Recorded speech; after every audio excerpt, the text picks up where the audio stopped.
Arestado isang lalaki dahil sa pagnanakaw umano ng motorsiklo sa Antipolo City. Ang motorsiklo, naibenta niya sa kaibigan ng may-ari. Gid na akusado, pinabenta lang sa kanyang motor at hindi niya alam na nakaw pala. May unang balita si EJ Gomez. Arestado ang 38 anyos na lalaking ito dahil sa pagnanakaw umano ng motorsiklo sa Antipolo City. Ayon sa pulisya, Enero ngayong taon nangyari ang insidente.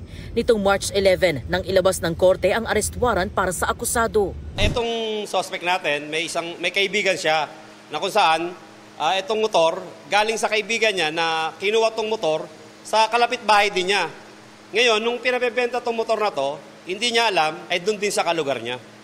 Ang pinagbentahan at nakadiskubre na nakaw ang motor, kaibigan daw ng mismong may-ari ng motorsiklo. Nung malaman ng biktima na yung motor na ibinebenta doon sa lugar niya, kaya nagsampa ng kaukulang kaso dito sa suspect na to.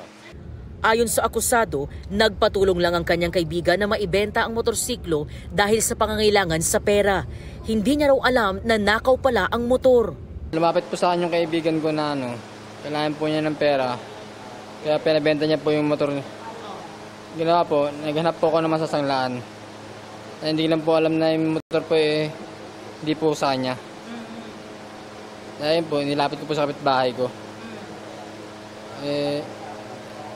Ayun po, yung motor po pala naka-alarma. Yun,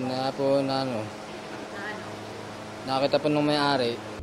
Mensahe niya sa kanyang kaibigan na umunoy nag-utos na ibenta ang motor.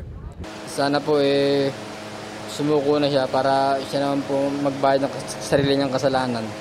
Mahaharap sa kasong paglabag sa New Anti-Carnapping Act of 2016 ang akusado na nakakulong sa Antipolo Police Custodial Facility.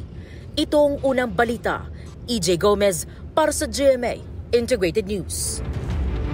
Igan, mauna ka sa mga balita, mag-subscribe na sa GMA Integrated News sa YouTube para sa iba't ibang ulat sa ating bansa.